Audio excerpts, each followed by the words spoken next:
about how you can find your soulmate or how you can build a harmonious relationship. I prefer to say a harmonious relationship rather than a soulmate because the concept of the soulmate is a lie. It's just a lie. Someone created this concept and people liked it because people like the fantasy of a perfect paradise, a perfect harmonious relationship, which doesn't actually exist in reality. Why? What exists is a harmonious relationship that can very well exist. Now, the harmony, let's say 100% harmony doesn't exist, 90% harmony even doesn't exist, even 80% harmony is almost impossible, but could be possible. Like in my readings, I have like it depends how you see the percentage here, how you understand the percentage. But in my reading, the way I understand percentage is that maybe only once in my life I have seen someone having a relationship with some kind of 80% harmony. 75% harmony, there is a few, maybe 1 in 1,000 relationships, and like 60% harmony, there is a lot. Maybe 5% of relationships have got 60% harmony, and this is the minimum for a happy, lifelong relationship is 60%. So basically what I'm saying here, what I'm implying here is that only about 5% of all relationships I read for people or people ask me about are gonna be happy, long, fulfilling, maybe lifelong. The rest are not gonna be that happy, but there could be a big lesson there in them. So they could be really important. Like if the harmony is less than 50%, then I expect the relationship to be long, like a few years long, but not lifelong. If the harmony is less than 20%, then it is really a very bad relationship. It's only happening because you need to learn some hard lesson or to learn a lesson the hard way. A lesson about not being dominated, maybe a lesson about being more independent, a lesson about being more able to see through people, like not being naive and so on. There are so many lessons depending on the relationship and depending on the person. Usually each relationship like repeats the same pattern, like the same pattern gets repeated. Like women who get into an abusive relationship tend also to have another abusive relationship next time, and the pattern would get repeated until they change. And change is hard, but so is an abusive relationship. So hard with hard, bring change. Okay, bring changes. So what I want to talk about now is how do I predict a relationship success or no success? How do I analyze a relationship? More of the analysis. Let's look at the analysis. Let me tell you that we've got 3 levels of connecting with people. Maybe more, but 3 big levels. The 3 big levels that we connect to people with, or that we connect to our partner in a loving, romantic relationship specifically, are the mental level. So are we on the same page? Do we think similarly, or do we have different religious views, different cultures, and different languages and different everything. No, it's about opinions. Do we have some kind of harmony in opinions? Like, let's say 70%. 70% is a lot. Like 50% is quite a lot. After living together, like a couple after living together for 20 years, if they are successful and wanting to keep staying together, then I expect them to have like 50% amount of mental cognitive harmony or cognitive like similarity. Maybe they start, usually people start with different mentalities, like usually they start at 20-30% opinion similarity, and then they become more similar over time if they're supposed to be together successfully. That's on the mental level. So I look at the mental level, I give it a percentage. How do I give it a percentage? I feel it. That's the psychic part. And then I look at the emotional level, like the heart-to-heart connection. The emotional level is like, do you feel the love? Do you feel the care? Do you feel like when you hug each other, you have this warmth, you have this genuine connection, genuine love?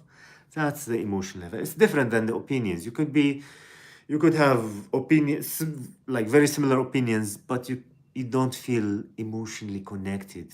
You cannot talk about your secrets.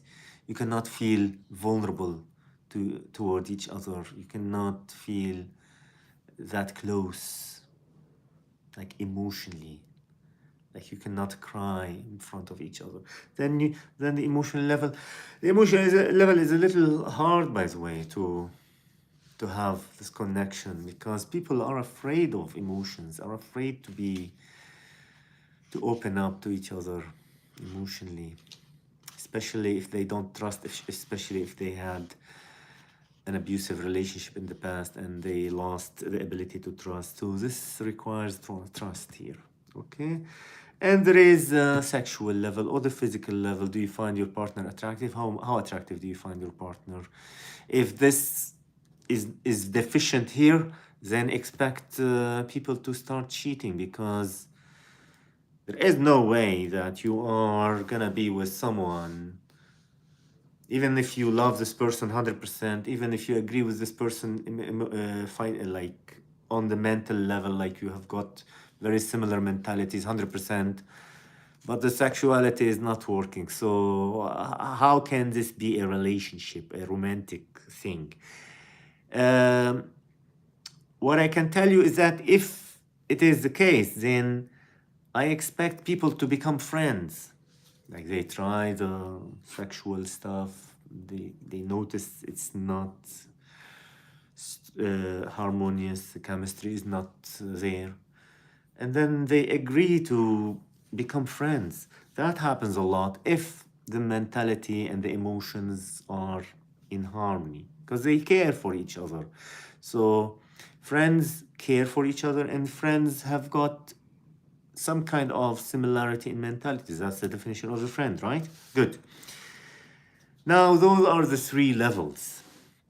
Those are the three levels, and I can read them for like at any time. Like I can draw a timeline how those three levels have been developing over time in your relationship, and how they are gonna be developing in the future in this relationship.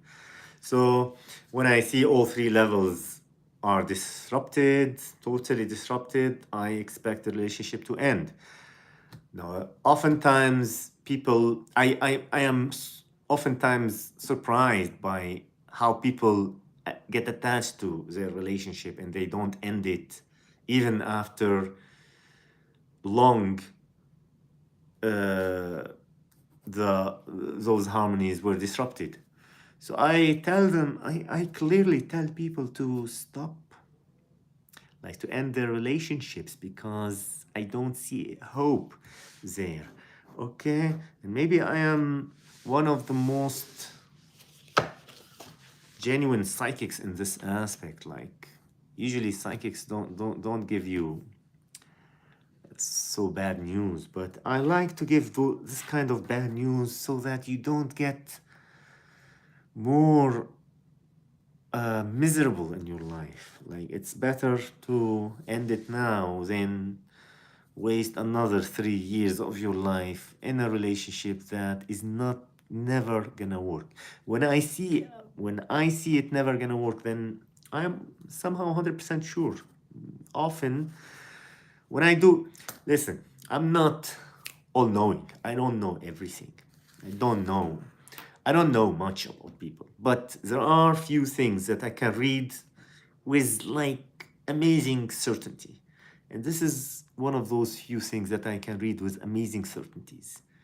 That the relationship is not working, that the harmonies are not there anymore. So if I predict that the relationship is never gonna work, then I was never wrong with this.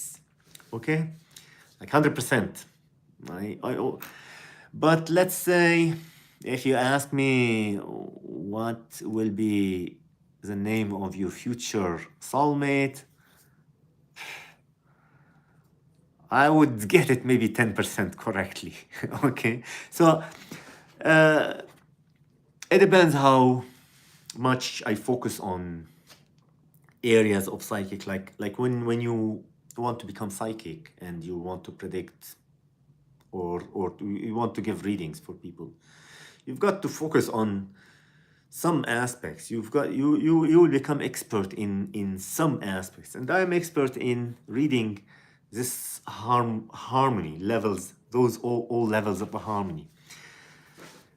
Okay, so what else can I tell you? Like I can also tell you, if you don't have a relationship right now, usually when you ask me, like when you say, give me a reading about my love life, you don't give me any other input. Like I never met you before. I don't even see you. Maybe you are talking to me online, on in a chat room, like on live stream, and I don't even see you. And you hit me with this question, tell me about my love life. Okay. So first, I try to feel if you have a love life at all. Sometimes I feel nothing, like you don't have any hard vibrations that indicate any love. So I assume you don't have a relationship. Usually I say you don't have a relationship, and if you have a relationship, it's really not the right one. Like shouldn't be, because I don't feel any warmth in the heart vibrations. So it can't be a love relationship. If it is anything, then it is out of attachment or convenience. And so that's oftentimes the case. Sometimes I feel that the heart is warm and the person is connecting with someone else. Then in this case, I am sure there is a relationship. And then I start looking in the future a little bit, maybe to the past a little bit, so that I understand how this happened, on what basis is this relationship started, and so on. And then I look into the future. Also, in this sense, with this area of predictions, I get it 100%, maybe 99%, let's say. So because usually the bad news is easier to predict than the good news somehow. Okay. So what else shall we talk about regarding relationships? Not everybody is gonna have a relationship. Like 50% of people will never have a harmonious relationship, including me. And it's not bad. In this life, you are always lucky in one aspect and unlucky in another aspect. So if you're lucky with money, like Elon Musk, then Don't think that Elon Musk is lucky in love, and don't think Elon Musk is lucky in everything else. There has to be, like, this is how God created life. As far as I understand from so much experience, I haven't find a single person who's got it all like perfectly or right, lucky in everything. No. Maybe the one a person has got a very lucky time, very lucky period, a peak experience, but then you see lots of deficiencies in their lives. I have the luck to be psychic, I have the luck to be a healer, I have the luck to heal myself emotionally very well. I'm very happy, especially on the emotional level and the spiritual level. But I didn't have a good luck to have a good family. My family don't understand me. I didn't have a good luck in love and relationships. Didn't have children. I didn't have many things in life, and that's totally fine. I'm still very happy. So focus on the good stuff. If you come to me one day and I tell you, unfortunately, I don't even see any relationship or any good relationship for you in the future, don't take it like the end of the world. Okay, it's not the end of the world. You might like, I agree with you. It's a sad prediction. Especially at first when it hits you. But don't take it negatively, because everything has got a balance at the end of the day. You will not be left like to be a miserable, unlucky more than others. Okay. Good, guys. So if you've got any questions about your relationships or your future relationship, romantic, you can ask me below, and I'll respond to those questions for about a week. I'm not sure. Like, if I get too many questions for more than 1 week, I might stop responding. But within this week, I will accept two questions, okay, about your personal life, relationships only, okay, not the lotto numbers. So thank you, everybody, and keep watching my videos. I will appreciate it if you show that you're watching my videos. Take care, everybody.